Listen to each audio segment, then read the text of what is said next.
নমস্কার বন্ধুরা, আজকে আবারও একটি জিওপলিটিক্সের ভিডিও নিয়ে চলে এসেছি এবং খুবই গুরুত্বপূর্ণ ভিডিও।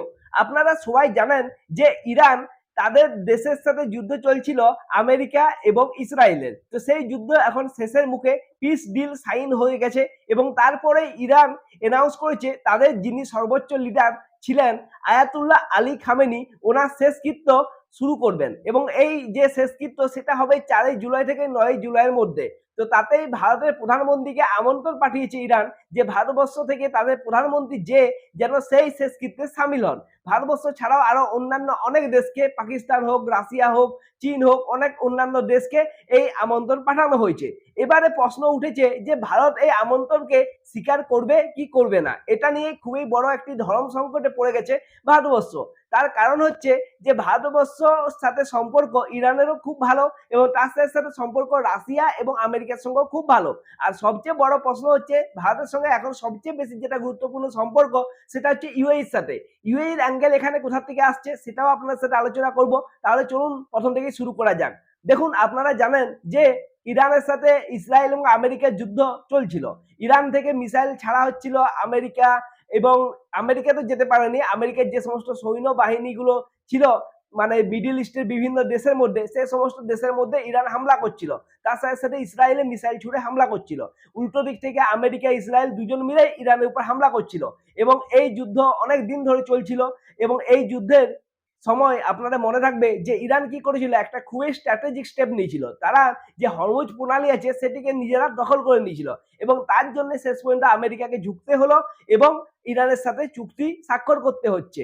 আর যদিও এই চুক্তি স্বাক্ষর নিয়ে ইসরায়েল কিন্তু খুশি নয়। ইসরায়েল অবশ্যই চাইছে না যে আমেরিকা এবং ইরানের মধ্যে এই চুক্তি স্বাক্ষর হোক, কিন্তু তারা কিছু বলতে পারছে না আমেরিকাকে। সেই জন্য ইসরায়েল বলছে যে এবার আমাদেরকে আমাদের যে সমস্ত আমাদের কথাবার্তাগুলো আছে বা যে সমস্ত চিন্তা ভাবনাগুলো আছে সেইগুলোকে এবার আমাদের স্বয়ংক্রিয়ভাবে সম্পন্ন করতে হবে। আমেরিকার উপর ভরসা করে থাকা চলবে না, এরকম একটা পরিস্থিতি দেখা দিচ্ছে।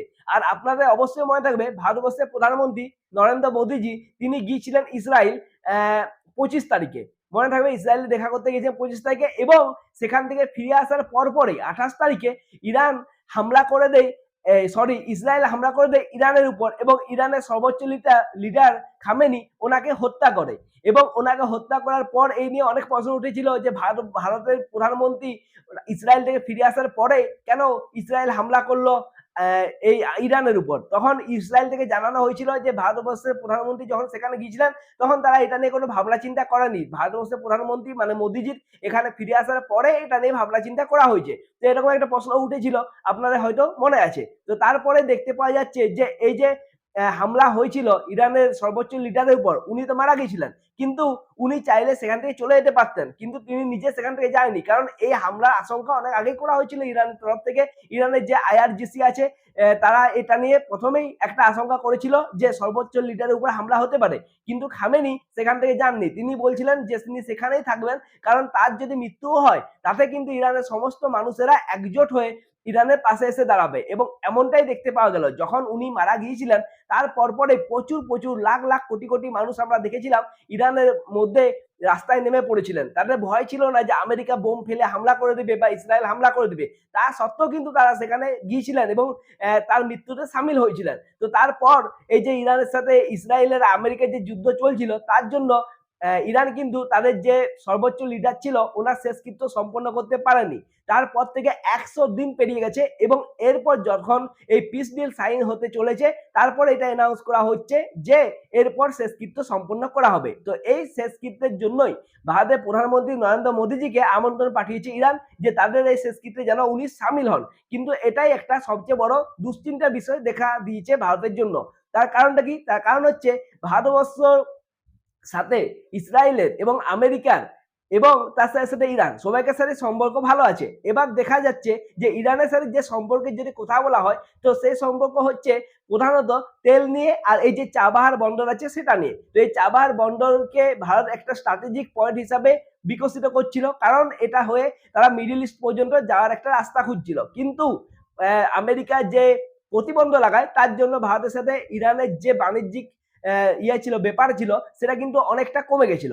প্রায় জিরো বলতে পারেন সেই অবস্থায় চলে গিয়েছিল। তো তখন ইরান একটা রাগ প্রকাশ করেছিল ভারতের সাথে, যে ভারত এটা ঠিক করছে না, আমাদের সাথে সমস্ত বাণিজ্যিক যে রাস্তা আছে সেগুলো বন্ধ করে দিচ্ছে, বাণিজ্যিক কিছু মানে ডিসিশন নিচ্ছে না, এরকম একটা প্রশ্ন দেখতে পাওয়া গেছিল ইরানের চোখে।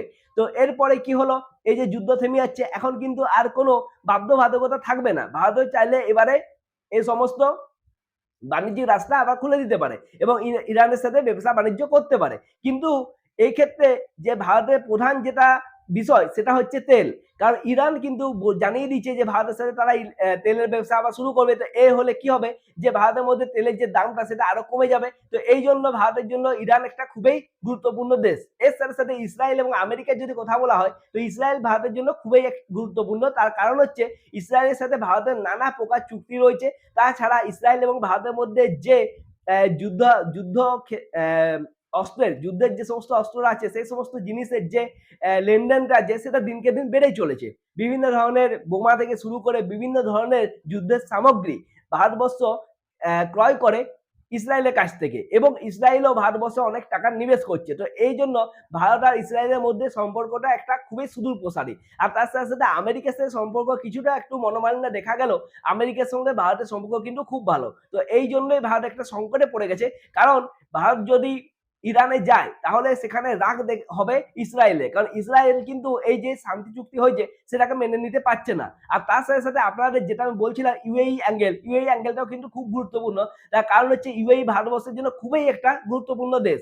ব্যবসা বাণিজ্য সবকিছু তো ইউএই সাথে হয়, তার সাথে সাথে ভারতের প্রচুর লেবার ইউএইতে যে কাজ করে, এটা অবশ্যই আপনারা জানবেন। এবারে কি হচ্ছে, এই যে যখন ইরান আর ইসরায়েল আর আমেরিকার মধ্যে যুদ্ধ হচ্ছিল, ইরান কিন্তু অনেক বোমা ফেলেছিল ইউএইর উপর। আপনারা জানেন ইউএই হচ্ছে একটা খুবই বিকশিত দেশ এবং তারা তাদের দেশটাকে এভাবেই প্রমোট করে যে আমাদের দেশে হামলা ঝামেলা ঝুঁকি কোনো কিছু নেই, আমাদের দেশ খুব উন্নত দেশ এবং খুবই শান্তিপ্রিয় দেশ। কিন্তু সেইখানে ইরান একের পর এক বোমা ফেলে দেখিয়ে দিয়েছে যে তাদের দেশটা নিরাপদ নয়। তো সেই পর্যায়ে দাঁড়িয়ে ইউএই এবং ইরানের মধ্যে কথা কাটাকাটি হয়। ভারতবর্ষের মধ্যে ব্রিক্স আপনারা জানবেন যে Brazil, India, Russia, China, south Africa, এই 5টা দেশ মিলে ব্রিক্স তৈরি হয়েছিল এবং পরে সেখানে ইরান, ইউএই এই সমস্ত নানা দেশ যোগ দিয়েছে। তো এই সমস্ত দেশের যারা সিকিউরিটি অ্যাডভাইজার ছিল, ন্যাশনাল সিকিউরিটি অ্যাডভাইজার বা এনএসএ, তাদের একটা বৈঠক হয়েছিল ভারতে। সেই বৈঠকের মধ্যে ইরান কিন্তু ইউএইর উপর হামলা চালিয়ে দেয় এবং তারা বলে যে ইউএই অনেকটা সাপোর্ট করেছিল আমেরিকা বা এই ইসরায়েলকে এই ইরানের উপর হামলার জন্য, এবং এই নিয়ে একটা অনেক কিছু খবর বেরিয়েছিল, খবর হয়েছিল। তো সেই জন্য ইউএই কিন্তু খুব একটা রেগে আছে, কারণ ইরানের এই যে স্টেট ফিউনারেল যেটা হবে সেখানে যদি ভারতবর্ষের প্রধানমন্ত্রী যান তাহলে কিন্তু ইউএইর সাথে সম্পর্ক খারাপ হওয়ার একটা প্রশ্ন রয়ে যাচ্ছে। আর উল্টো দিক থেকে ইসরায়েলের সাথেও সম্পর্ক খারাপ হওয়ার প্রশ্ন রয়েছে। এবং দেখুন আপনাদের জানিয়ে রাখি, পাকিস্তানকেও কিন্তু ইনভাইট করেছে ইরান, আর পাকিস্তান সেই ইনভিটেশন স্বীকার পর্যন্ত করে নিয়েছে। তো এই পর্যায়ে দাঁড়িয়ে এখন ইসরায়েল এবং ইউএই এই দুটো দেশের সাথে সম্পর্ক খারাপ হওয়ার একটা চান্স আছে যদি ভারতবর্ষের প্রধানমন্ত্রী নরেন্দ্র মোদীজি উনি যান ইরানে। তো এই নিয়ে একটা খুবই একটা জটিল পরিস্থিতি তৈরি হয়েছে। এবারে কি হবে সেটা তো আমরা জানতে পারবো কিছুদিনের মধ্যেই, কারণ জুলাই মাসে যখন এই অনুষ্ঠানটি হবে তখন ভারতবর্ষ থেকে কে যান সেটা একটা দেখার বিষয় হবে।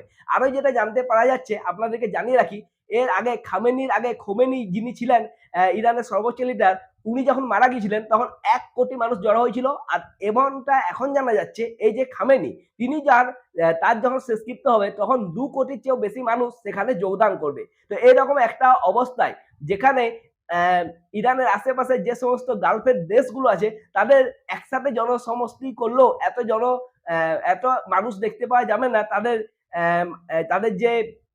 তাদের দেশের যে জনসংখ্যা আছে তার মধ্যে, তার চেয়েও বেশি মানুষ কিন্তু এই খামেনির মৃত্যুতে জড়ো হতে চলেছে। তো এই জন্য এটাও একটা গুরুত্বপূর্ণ দিক হয়ে উঠেছে এবং ভারতের প্রধানমন্ত্রী কি করে সেটার দিকেই এখন সবাই চেয়ে আছেন।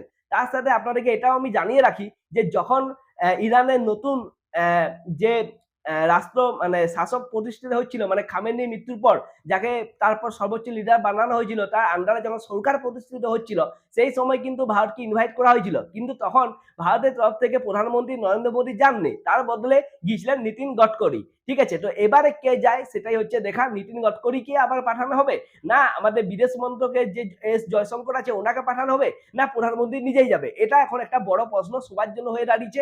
আপনাদের কি মনে হচ্ছে কে যেতে পারে এই ইনভিটেশনটা অ্যাটেন্ড করতে, বা কেউ কি যেতে নাও পারে? আপনাদের কি মনে হয় অবশ্যই কমেন্ট করে জানাবেন। দেখুন, যদি আমাকে জিজ্ঞেস করেন, আমার মনে হচ্ছে ভারতের প্রধানমন্ত্রী যেতেও পারে। তার কারণ হচ্ছে, দেখুন, এই যে শান্তি চুক্তি সেটা কিন্তু যদি স্থাপন হয়ে গেছে, তাহলে আমার হিসাবে মনে হয় যে যাওয়াটা দরকার। কারণ দেখুন, ভারত হচ্ছে একটা স্বাধীন দেশ এবং ভারতের যে চিন্তাভাবনা কি করবে না করবে সেটা ভারত নিজেই ঠিক করে।